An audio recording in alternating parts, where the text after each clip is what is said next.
So I still have not decided on a proper intro for Honkai Star Rail videos. We do have all of the information for version 1.2 that came out today with the live stream. Now, I was very asleep when all this information came out, so excuse me if I didn't live react to that. I hope you guys don't mind, but we're gonna just go over everything here, the most important stuff. For starters, they should be up here. Yeah, right here is the 3 codes. I'm gonna zoom in a little bit, that way y'all can see it real quick. There they are. There are the codes. Pretty good. You get a bunch of stellar jade and stuff. All right, now going back into the actual overview of everything, they gave us a pretty detailed look at everything that we're going to be getting, but I'm just going to go over the big stuff. I know what you guys mainly want to see, so let's go ahead and talk about the banners. The first banner is actually going to be with Blade. He's going to feature both Arlen, Sushang, and Natasha. A decent banner. It's mainly like, again, you got 2 physical characters and then 2 destruction characters, so it's definitely like a more DPS based banner here. Now the thing about this is Blade himself does seem pretty good. From what they've showed, he's basically a character that wants to dual damage to himself in order to like do more damage. So he's basically like the 5-star version of Arlen. He's actually pretty cool. They did show off a lot of their abilities in the actual live stream here. If I can pull it up, when they were talking about all the units, yeah, when they were talking about Blade, they pulled up like a lot of stuff about him in terms of his abilities and how he kind of works. Again, his E basically makes it so that he takes damage and then is able to do more damage. He also has like a follow-up charge meter here, so he's actually really cool. Now, I don't personally recommend summoning for him because, again, he's a win DPS. There's a free-to-play win DPS in Dan Hung. Granted, Dan is not nearly as good as Blade. This is what I'm going to assume here, but I think like it's just not worth it, especially because like the 4 stars on his banner are not the best.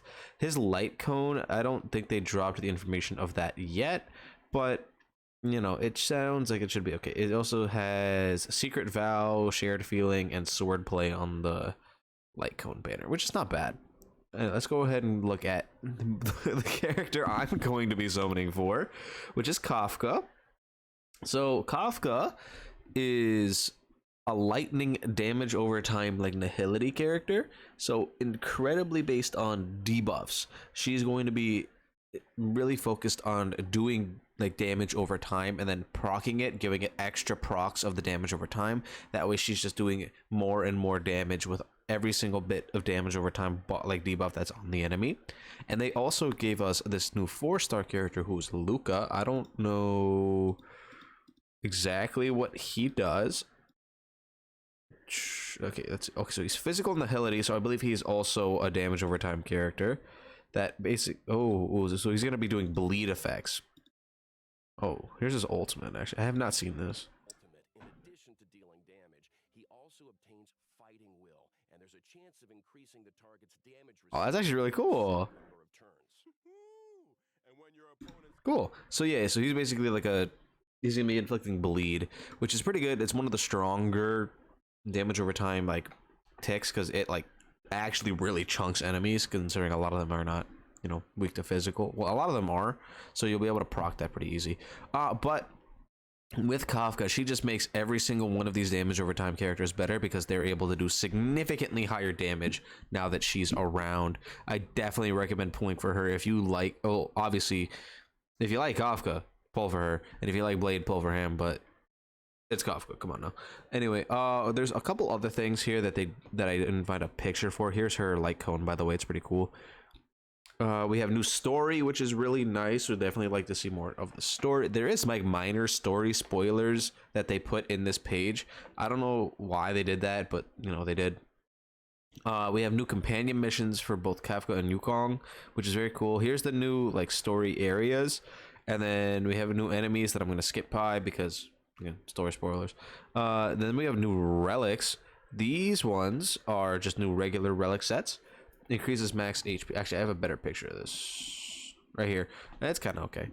This first set on the left increases max HP for the 2-piece, and then when the wearer is hit or their HP is consumed by an ally or themselves, they get crit rate increasing for a certain number of turns. which is stackable. This is basically for characters that are going to be doing damage to themselves or getting hit a lot. Characters like Blade, Arlon, Clara, those kind of characters. Which doesn't seem bad. It seems pretty good. This one is a messenger traversing hacker space. We got increases speed for the 2-piece, which is nice. When the wearer uses their ultimate or an ally on an ally, including themselves, speed for all allies increased for a certain number of turns. This effect is not stackable. I think it's pretty decent as like a support set. Obviously, you're not going to be running this on multiple people, but like, say for instance, like me personally, my current team is Zila, what's her name, Silverwolf, Yukong, and then Luocha. So I might run this on my Yukong just to make sure that all my allies have like increased speed for pretty much forever. Definitely pretty solid. We do have a new simulated universe. It's gonna be World 7. This is where you would get a new 2-piece set here for the inner Salsodo. Yeah, here we go.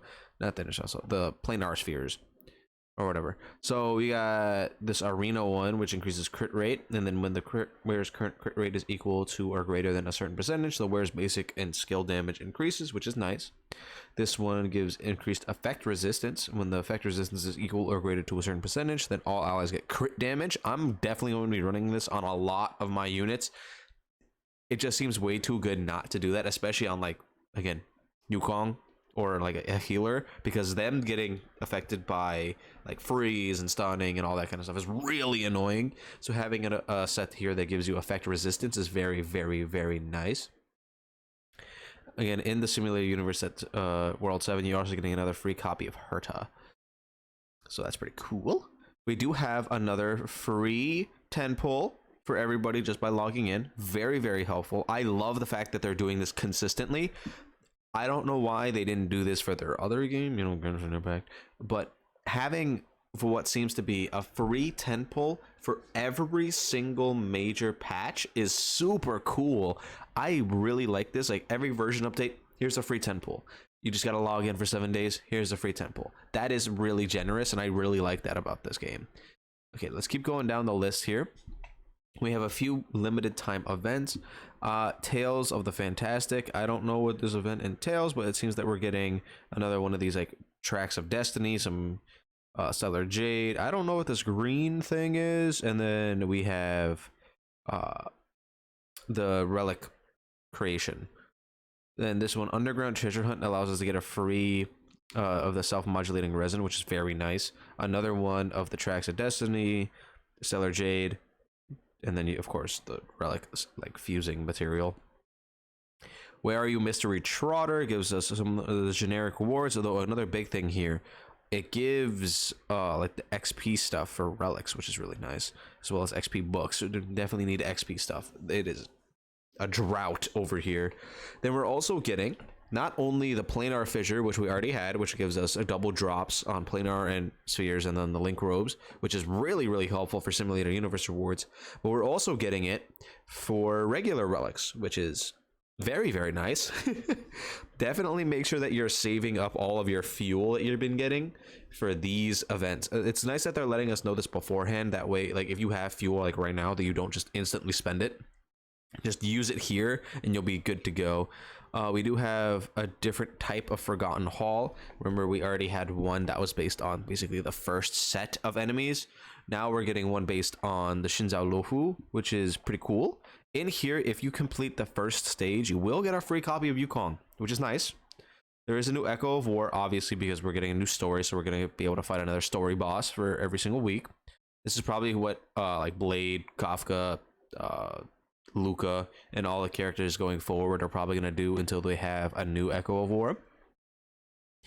And then we have a new Stagnant Shadow, obviously, because we're getting another new like main character. I don't know, this is going to be for Ascension materials. Usually these are based on the actual typing of the unit, so I'm kind of confused as to why this is a new one that's coming out. But I guess we'll see who needs it. It's probably going to be Blade, Kafka, and Luca is my guess, but I would assume that they would want like the ones that are already in the game, but I'm not sure, because like they were in the test, so I'm assuming they were awakenable in there. But we'll see what happens when it actually comes to the game. But overall, this patch seems really nice. Again, I'm skipping past the story enemies because I don't want to give story spoilers. But yeah, I am incredibly excited, mainly for Kafka. I'm going to be going hard on this banner because I want Kafka copies and I want my boy Sampo. Both of them are like some of my favorite characters in the entire game, so I really want to run like a full like damage over time thing. Probably gonna run like I don't even know, Kafka, Sampo, maybe Luca, and then I guess Natasha would work in there because she can also apply bleed. That'd be a really cool team. Though you would want like a tank in there, so maybe I'll run like Fire MC or something. Or like you don't want like a healer though as well. So maybe they get, oh, you know what they really should give us is a healer that does damage over time effects. I know that you can apply bleed with Natasha, but I don't mean Natasha. Anyway, that's pretty much everything about this patch. I think it's gonna be really good overall. I'm very excited about like this patch going forward. Let me know what you guys feel about it in the comments down below. Don't forget to like and subscribe, and I'll see you guys all in the next video.